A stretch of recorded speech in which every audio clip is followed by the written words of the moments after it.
For a decade, the youth-friendly Post-Abortion Care Task Force of the Postabortion Care Consortium has been working to ensure that post-abortion care services are positioned to meet the needs of young people. However, we have seen that the voices of young people are not often heard. In October 2013, we asked young people around the world about experiences with and perceptions on family planning, abortion, and post-abortion care, and here is what we heard. Each year, there are an estimated 2.7 million unintended pregnancies among adolescent women living in South Central and Southeast Asia, 2.2 million in Sub-Saharan Africa, and 1.2 million in Latin America and the Caribbean.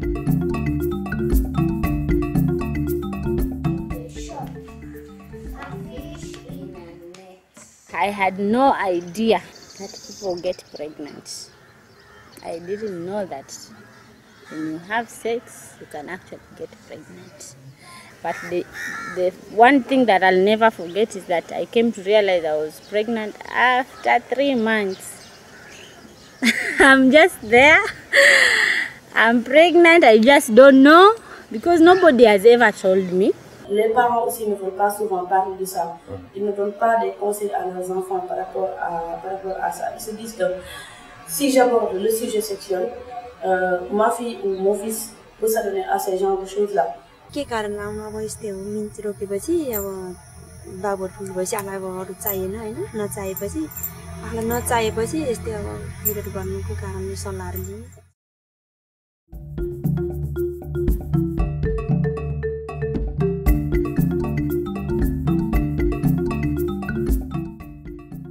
41% of unsafe abortions in developing regions are among young women aged 15 to 24 years.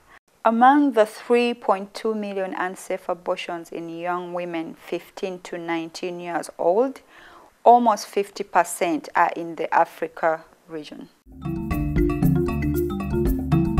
Where do you and your friends get such services? We get services from patent medicine sellers and traditional herbalists. They treat us well.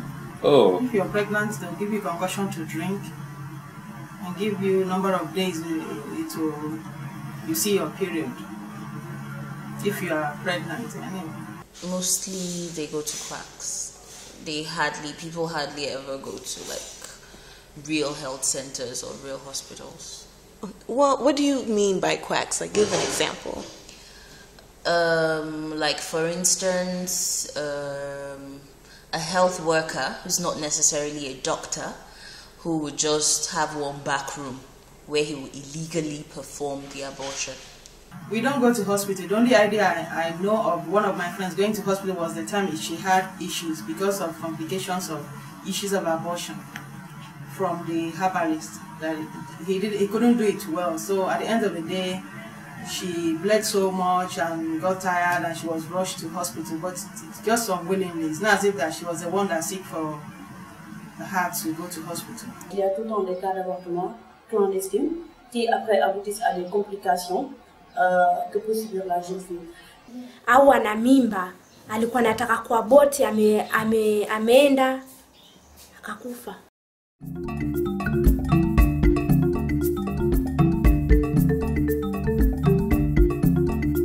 Can you talk about how abortion is viewed in your community? Bad, bad, bad, bad. If you're not married, abstain. If you abort, you're dead. In one word, it's a taboo. No one will ever talk about how they aborted or how they... Even when it was just a normal thing, most people are actually scared to talk about it openly. Et quand la communauté est souvent au courant de ça, la jeune fille elle a d'énormes problèmes parce qu'elle est dénigrée, elle est vue, parce que comme on a l'habitude de dire au Sénégal, elle est vue comme une fille dévergondée, une fille impure. Donc c'est tout un tas de problèmes et c'est quelque chose qui peut le pousser toute sa vie durant.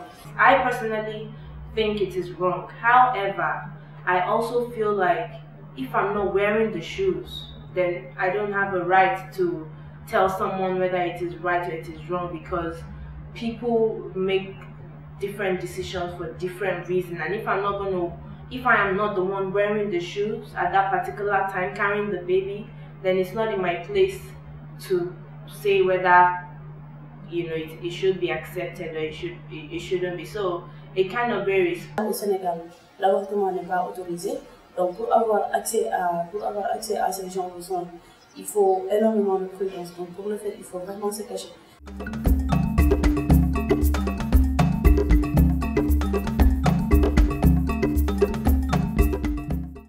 Have any of your friends ever mentioned being treated badly by doctors or nurses because they are young?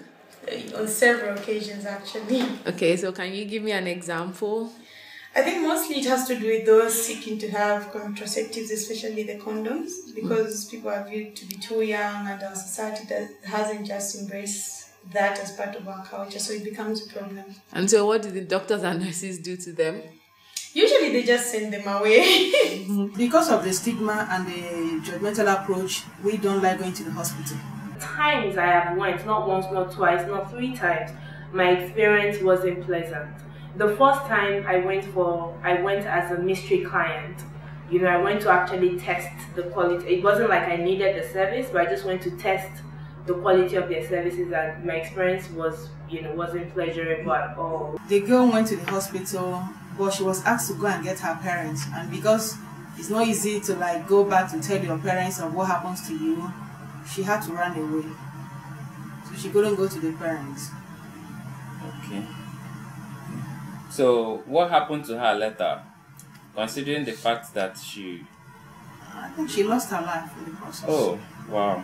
I think knowing the way people just generally view abortion in our community and society at large, I should suppose that probably they are treated with a degree of discrimination, even in the way they will be treated, compared to maybe those who go in and they are married and they just have the complication.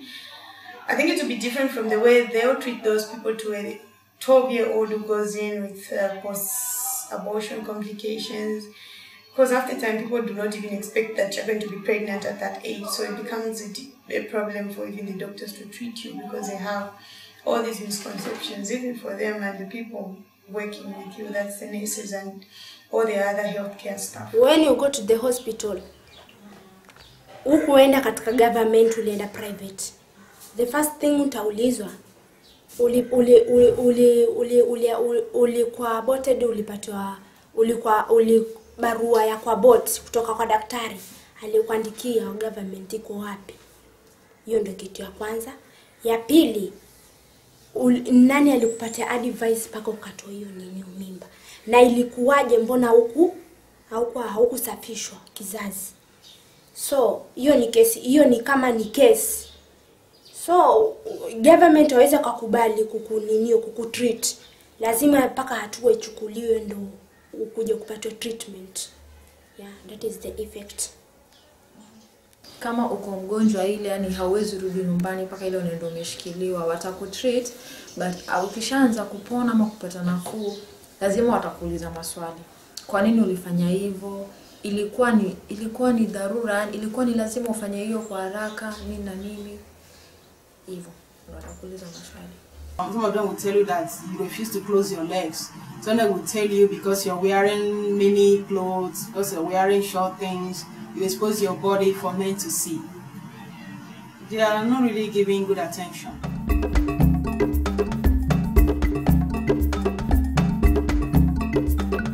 School girls are getting pregnant like it's something that there's an award or something that they can be able to get. And you see, these girls are not developed, they are not fully grown. And if we are not there to tackle this issue, then that is when they can now engage themselves into now going to look for options, like to have some centers for the youth. They get education for family plannings, how to avoid having earlier marriages, earlier pregnancies. And the government should associated with the helping the youth. Do you have any advice for a young person or young people who might need post-abortion care services? I think the best thing that one can do is just go to the properly trained medical staff who will give you the right assistance. It's high time people moved away from shunning hospitals and just going to all these witch doctors and other people who might not really know what they are doing. So seek the right and correct advice from trained personnel who will help you appropriately. Ladies like they want family planning. I used to advise them to go to the clinic so that they can get the family planning in instructions from the doctor. And they say after getting that family planning, they say it is good because they will know how to plan for their family, they will know how to plan for their future. Donc je pense que la société devrait être beaucoup plus compréhensive par rapport à ça. Les parents aussi, les personnes âgées doivent parler avec les jeunes, essayer de les comprendre et de donner des conseils par rapport à ça. Adults need to come to accepting that young women are having abortion, and to be able to preserve these lives, we should be able to provide post-abortion services where needed without being judgmental. Everybody should be treated equally. There should be no discrimination. The main thing will be the changing of mindsets. The community, there should be a community participation in such issues to help save lives. स्वास्थ्य संस्थाहरू राख्नको लागि सबै थोक्नको लागि त अब सबैजनाले सरसल्लाह गरेर हैन मिलेर जुटेर ठाउँ ठाउँमा जानेहरू भनेर अब हाम्रो ठाउँमा यस्तो छ यस्तो गरेर राख्नु पर्यो हैन. I would like to see, a healthcare system with healthcare providers who are motivated, who are inspired, who look forward. I mean, like when you walk into a primary healthcare center or a general hospital, they are smiling at you, they are happy about their job. It would really, really be nice if, more, if it is investment that is needed, more money to ensure that healthcare providers are motivated to do their job. Because when they are motivated, they can be youth-friendly, they can be pleasant, they can be nice. One of the things that turns me off is the attitude of healthcare providers. But if they can just be nice and, be empathetic, towards people that come to the facility. Young people from places as diverse as Nepal, Senegal, Zambia, Kenya, and Nigeria are calling for services that are respectful, confidential, and of high quality. The youth-friendly Post-Abortion Care Task Force advocates for PAC services to meet the needs of young women and fulfill their rights to sexual and reproductive health. The task force has assembled a list of resources to support implementation of quality youth-friendly post-abortion services, including technical guidance, a supplemental training module for providers, and research and program documentation. This can be found on the PAC Consortium website.